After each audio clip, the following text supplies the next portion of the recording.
What's up, good people? So I was led to come back and do a part two. It's been a few hours since I did the other video and uploaded it. So I washed some clothes and was just channeling and getting transmissions as I was washing. I was like, okay, I'll go back on because I really want to. Cause part one or the other video, because this is not necessarily a part two. But part one, I was speaking on spiritual conduct, spiritual maturity, spiritual accountability, and just, some of the things that I was seeing and still see, as I was navigating through social media, specifically Instagram, because I don't have Facebook, but specifically Instagram. And then just when I'm, out and about and just, throughout the day you see stuff, right? You're paying attention. So I kind of addressed a few of those things there, but this particular video, I feel the need to give resolve and resources and things that can be done. I won't say should be, because everybody is responsible for doing what works for them. But maybe you're at a point on your spiritual journey where you don't know what works for you. You don't know what to do.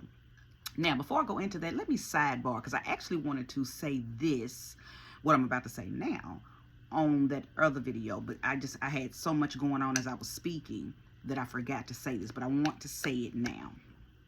When I come on and do these type of videos, I am specifically talking to people who are on their spiritual journey.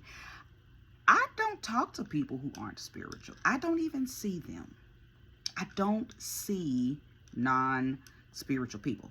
Even the spiritual people who messing it up and don't really know what they're doing and they're making mistakes and they're fumbling, I'm still talking to them. I'm not talking to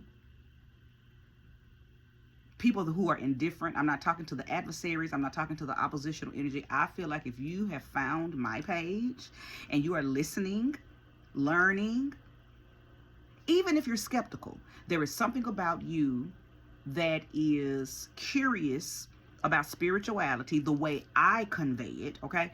And that's who I'm talking to. I'm not talking to the others. If you're not into, and I guess I need to break down what I consider spiritual. Anybody who is keenly aware, number one, that you're more than human.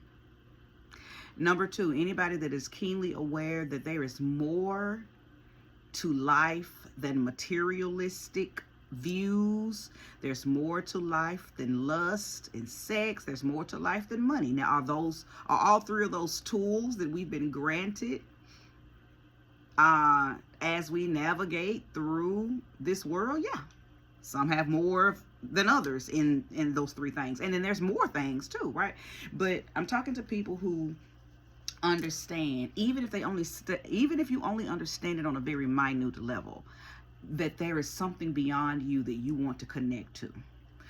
I don't care where you start, because that's another thing. Everybody's going to start somewhere different, and I've spoke on this before in a past one-on-one video. Some people start with witchcraft. Some people start with atheism. Some people start with hoodoo. Some people start with voodoo, Ifa, Santeria, Kwambande, Vundun, different traditional systems, different cultures. There's a plethora of ways people tap their spirituality.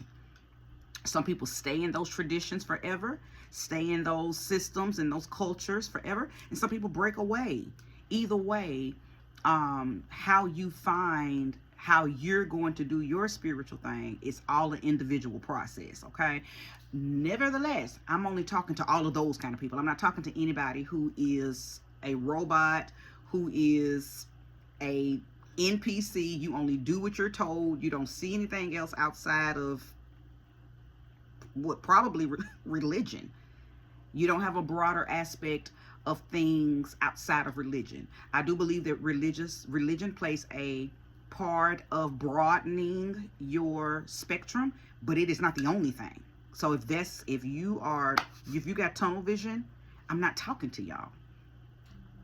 Now, if you come here and you listen and you stay and what I say helps you broaden then my mission is accomplished with you, okay? And it is probably for you to begin that research, right? Begin that observational period that everybody goes through when they are transitioning from being tunnel visioned to having a broader perspective, right?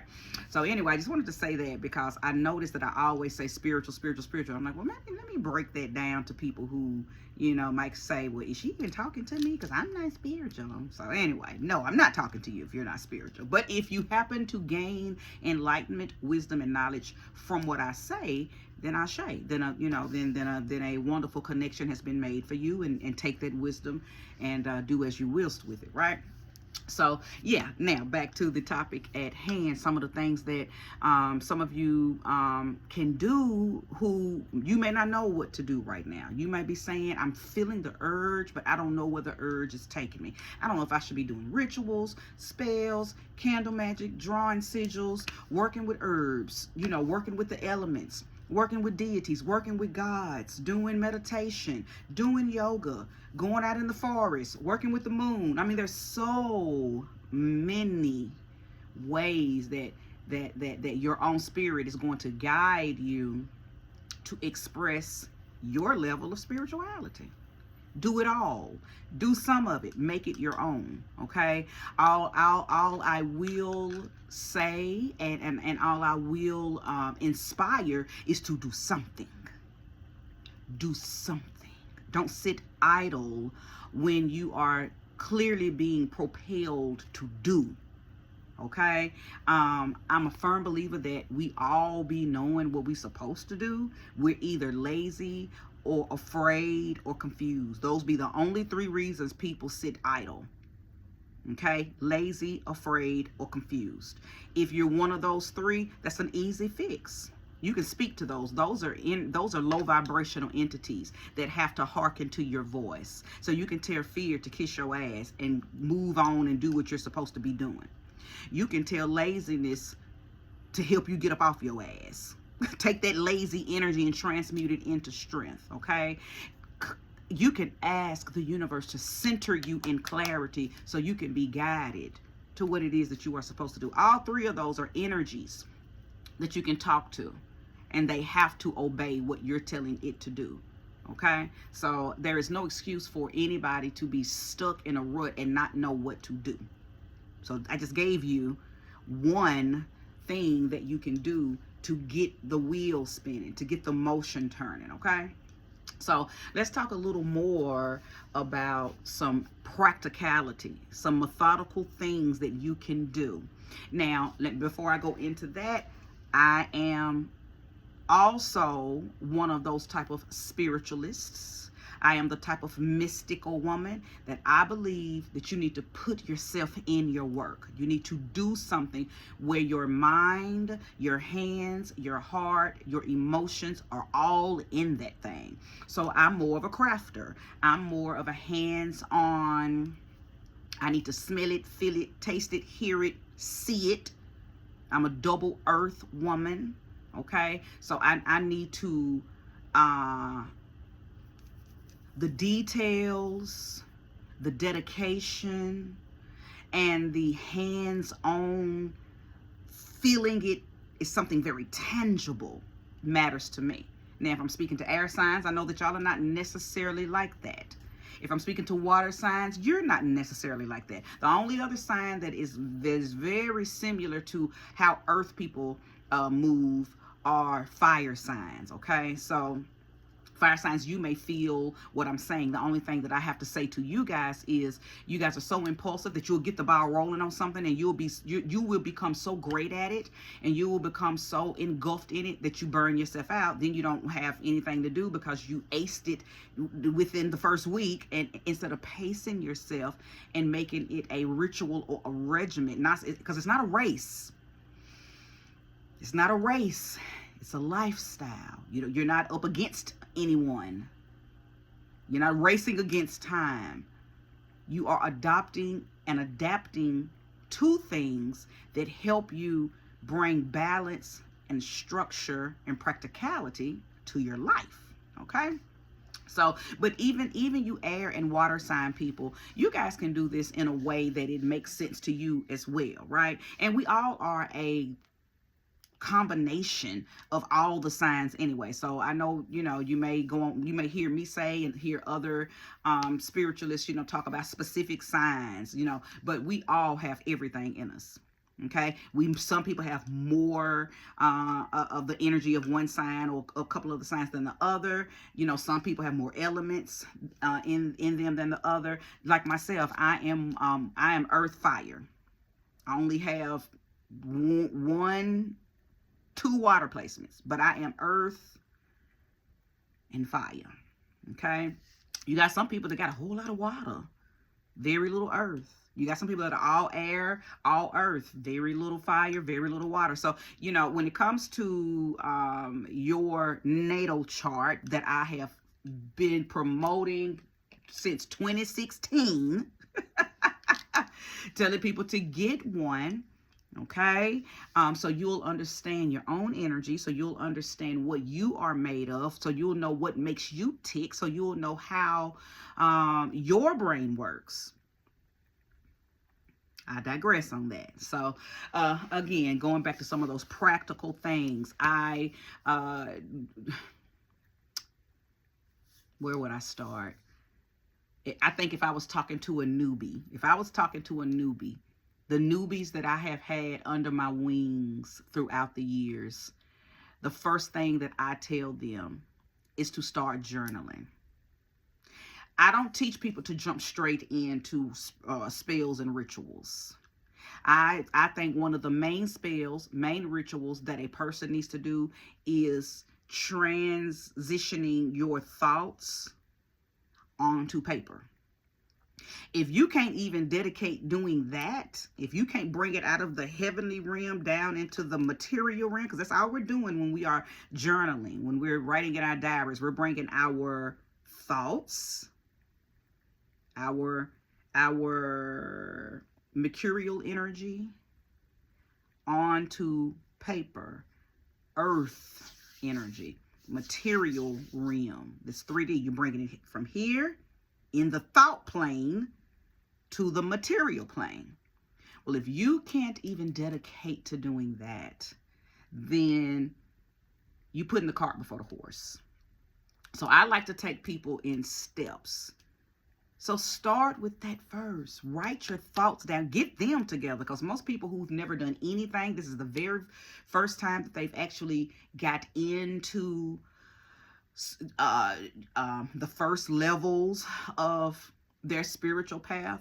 Most of y'all don't know what to do. And you become so ignited and excited about what you're seeing other spiritualists do that you want to jump straight into that, but you don't know how long they've been on that journey. Okay, so you gotta crawl before you walk. And then there are other spiritualists who just want your money. So yeah, you do a consultation with them, and of course they're gonna tell you how to do all of this stuff, and they know damn well they need to start you from pre-K before they tell you to begin to do these things. Okay, and that's a little bit of what I spoke about on the first video. Fake spiritualists who are in it for the money. Their pride and their ego has gotten in the way because they're using their powers for wickedness, okay? When they know darn well there are things that they're supposed to really be teaching. But see, everybody's not in it to teach. Some people are in it just to show you a portion of how they do what they do so they can get your money. And really what they told you to do, they know you don't know what you're doing, so you be done fucked around and opened up a portal or brought something from the dead that you don't know how to send back. Or, a lot of these spiritualists that are claiming spiritual, they got these mega channels that want to charge you for brunches and charge you for consultations. They don't be having a damn clue what they're doing. But I will tell you this, they know what they're doing to you. They know that they are teaching you to do something that is very irresponsible, because they don't even know where you're at on your journey. You shouldn't even be reaching out to somebody like that until you are comfortable enough to even know what to ask. Certain types of spiritualists prey on newbies. Listen, y'all. Demons are spiritual too. Low vibrational entities are spiritual too. The spiritual realm is made up of low and high vibrations. dark and light vibrations. And they know when newbies or people who aren't clear on what it is they're supposed to be doing, they know when y'all enter the scene and there's like blood to a shark. But anyway, you should not be doing anything practical in the very beginning. The only practicality you should be is practicing how to bring your thoughts to paper. Okay, once you get in routine of doing that, just talking to yourself, that's how you talk to you. That's how you converse with you. What are your thoughts? What are you thinking? Put that on paper. Journal. Make that your first ritual. Okay? After 30 days, 60 days, I would at least say 60 days. I would say 2 months of that. Now, the people who've been under my wing, I would tell them 90 days. I'm not teaching you no spells or nothing. 90 days, 3 months of nothing but journaling your thoughts. But I'll take it down to 60. 2 months. I know we're going through a quickening phase, so your patience may not be able to last. If you can do 90 days, you won't even need me no more. I've told many clients that if you can do 90 days of journaling, you won't need me. You won't need to come back and ask me, okay, what now? Because you're going to have already wrote it down. Okay? So I just gave you another tip. Okay? Once you tap that and that has become second nature to you, then you can incorporate meditation. I hate when people go straight to meditation. You don't know what the hell you even doing. You don't know what you're supposed to look for. Most people be lying when they say, oh yeah, I saw you. Didn't see shit because you didn't even know what you were doing. You got too much stuff up in your mind that you ain't brought down out of your mind and put it on paper to be meditating. People who got a whole lot of shit on their mind cannot meditate. That's why I start people off with bring it out of your mind, put it on your paper. You can't meditate until you have a sound mind, until you have a clear mind, okay? So yes, after you ace journaling, and once you ace it, you're going to always want to do it. It's not do it for 60 days and then stop, do it for 90 days and then stop. Once you get in the routine and the habit of that, you're going to want to do it anyway because you're going to see how helpful it is. I tell people, if you can't gauge your growth, you ain't grown. You ain't went nowhere. How do you know where to go if you ain't wrote down where you've been? You got to gauge your growth. That's how you find out what you still need work on or what you've already mastered. Okay? So yeah, incorporating that meditation, clearing out your mind, sitting in silence, mindful moments. It's not always about tapping into another realm. It's not always about psychedelic visions. It's not always about that. People who teach that sometimes be having people searching and looking for things that they'll never have because everybody's meditation is different. What you're going to see is different. Some people don't see nothing. You're just going into the void. You're going into the dark. You're going into the blackness. That's where you're supposed to be, in the plasma. Because what's created in the plasma, aka the darkness, things. But they don't teach out there. They teach out that you're supposed to see Merkabahs and orbs and shapes of people and a face is gonna come to you and all this crazy shit. And it pisses me off, but that's why you got to be wise. You have to know on your own. Build your own trust in thyself. If you are strong in you, can't nobody fuck over you.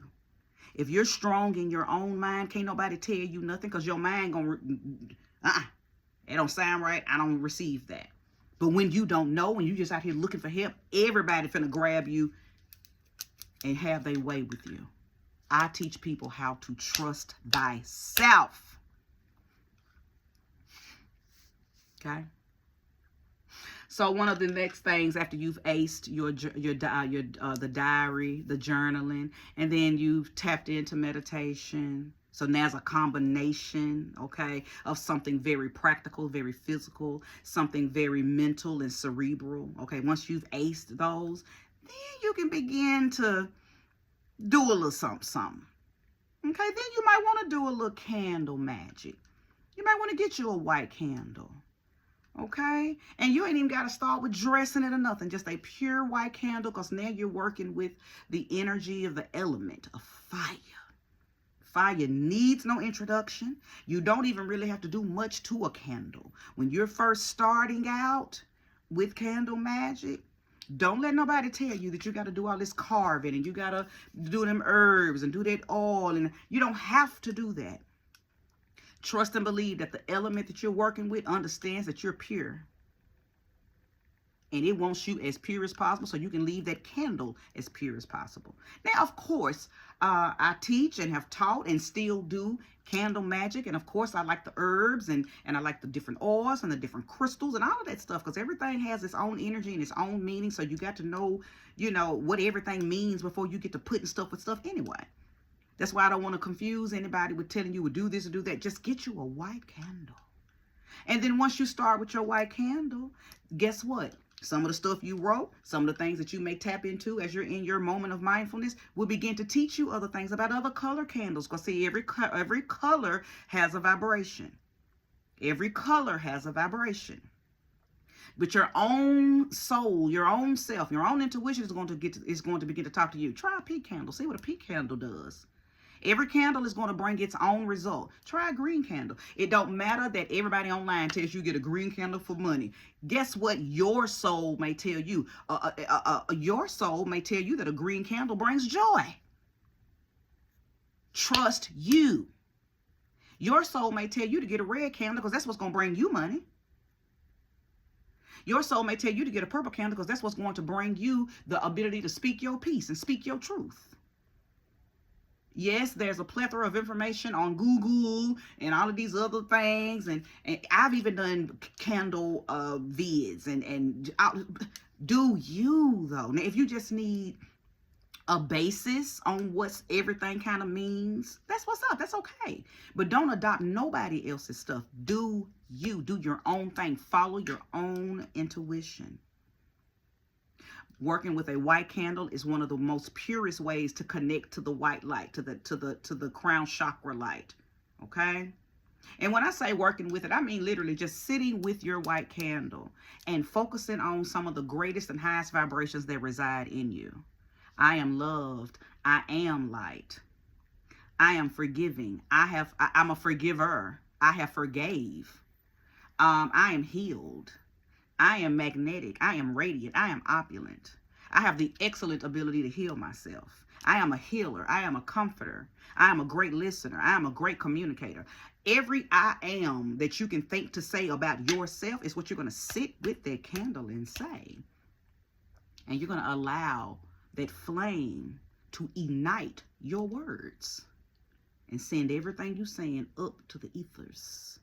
The elements, whether it be water, earth, fire, air, are alive and all around us. We just see the 3D version of fire. But fire is a massive entity. Okay? Never forget that. That's why you don't need a whole bunch. Now, let's say you're ready to take it on to the next level. Then yes, you need to learn about your herbs. Your different dried herbs, working with dried rose petals and chamomile and orange peels and hyssop and mugwort and raspberry leaf and blue lotus. All of, different spices, cinnamon, nutmeg, all types of things that you're going to begin to learn how to incorporate into your magic. I'm teaching you how to build up. Yes, you need to learn about your different essential oils. Yes. But is that something you need to jump straight into in the very beginning? No, you don't know enough. You don't have enough momentum in behind your path yet. So start small, start slow, and work your way up. Steady pace. Again, this is not a race. It's a lifestyle. And it takes some adjusting. And you don't adjust to somebody else's. You adjust to your own pace. You adjust to your own speed. And then if you choose to adopt other people's ways of doing stuff, make sure that they are worthy of that adaptation. Don't take what they say just because they got a lot of followers or it looks like they always doing this. No, we know that people lie all day on social media. all day. They lie and play all day just to look like something that they're not. That's why I am telling you, follow you. And the best way to learn how to follow you is to start exactly how I've already said it. Okay? Getting in your own head and writing your own thoughts down. Are all of the thoughts that come into your mind when you begin to journal going to be happy and gleeful and blissful? No. Do you need to write everything down? Yep. You know how and you know why? Every bad thought that comes into your mind, write it down, cross it out. Once you do that, it'll never come back. I'm giving you the game. I'm giving you spiritual game for free. When them bad thoughts come, write them down. Mark it out. Take a black marker, mark it out. That's how you take control over your thoughts. That's how you take control over the power of your thought. Feed what you want more of, black out what you don't. When you get into that meditation phase, that moments of mindfulness, and those thoughts, that trauma from childhood, something somebody said to you, what the coworker did yesterday, what your boyfriend, husband, man did, wife, girlfriend, baby mom, when all that stuff comes up, let it. Create something in your mind that blows it up. I'm gonna tell you what I do when I'm because I even though I am seasoned and way above a lot of people when it comes to my spirituality, I still deal with things coming in, but I know how to handle everything that comes in. I created in my own mind when I go into my moments of mindfulness. I have an entity that I created in my head, and it looks very similar to Edward Scissorhands. Don't question it. Just listen. Create your own. Don't ask me how and why I came up with that one, but it works for me and has been working double-digit years. But when I'm in my moments of mindfulness and my meditation, and some of them negative, low vibrational thoughts come up, and I'm not dealing with that. I've already handled that. Why are you trying to creep up and cause me to have negative thoughts? That Edward Scissorhands entity in my head cuts it up. And all I see is little pieces of the images falling and flying away. And then I'm prepared for the next, probably positive image to come into focus. Okay? Once you do that, those negative thoughts tend to fall back like, uh-oh. And once I come into her frontal lobe, she finna cut me up. So let me just find something else to do. Let me not even form this thought. Because see, no weapon formed against you shall prosper. Not even the ones in your head. Okay? Because there's things that you can do about it. If you know how to do what you need to do. Okay? Well, listen, I'm going to stop right there because there's other things that I could teach on, like the crystals and all of that, but I don't think that is as important as the things that I've just now shared with you. I may come on at a later time and talk a little more about the importance of incorporating physical, tangible items, okay? These things are what you make them. Okay, so crystals, yes, they got names and certain frequencies, but guess what? They're not going to do a that blasted thing for you if you don't know who you are and the power that you hold. We power up everything. Okay, I got crystals all around my house. They wouldn't work if I didn't work. Okay, so what I've already given you is information that you need to incorporate in your own way before you tap into anything else outside of you. Okay. I hope this was helpful, resourceful, if nothing else, entertaining. I'll be back soon. Thanks for watching. Peace.